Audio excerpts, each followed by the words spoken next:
Un jour, il y a eu un décret de la puissance romaine qui, à l'époque, dominait la terre d'Israël, de chercher des hommes valides pour les engager de force dans les légions romaines.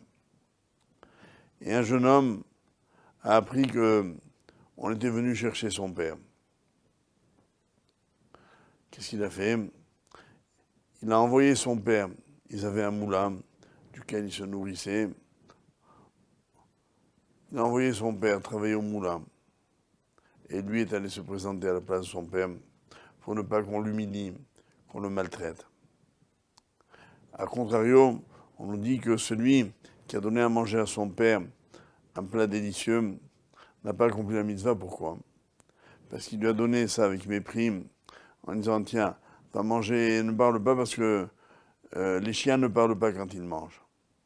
Cet irrespect, cette insulte à l'égard du père en leur donnant, c'est le contraire de la mitzvah. Aujourd'hui, je dirais, pour illustrer ça d'un point de vue contemporain, il y a des gens qui sont très gentils avec leurs parents, entre guillemets gentils, qui les mettent dans une maison de retraite, si possible luxueuse, qui leur envoient par la poste ou par notre voie un chèque tous les mois, mais avec mépris, sans jamais aller les voir, sans se préoccuper de leur bien-être, sans leur apporter affection, sans les visiter. Or, nous avons une mitzvah d'aller dire bonjour à ses parents tous les jours. L'idéal, c'est d'habiter pas loin des parents, pour pouvoir leur rendre visite tous les jours. Et là, la dit même à pied, Shabbat. Donc, il faut qu'ils habitent à 1 kilomètre de ma maison. Et ça, c'est pas de l'argent. Ce que nos parents attendent de nous, c'est pas qu'on leur paye une voiture et un chauffeur. C'est que même si on a un véhicule minable, qu'on les prenne, nous, pour leur demander « Est-ce que tu veux que je te fasse des courses? Est-ce que je peux t'accompagner quelque part?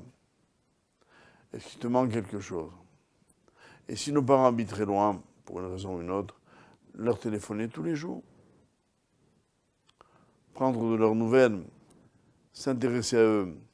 Je crois que nous ne mesurerons jamais assez combien nos parents ont fait pour nous pendant que nous étions enfants, pour pouvoir le leur rendre un jour.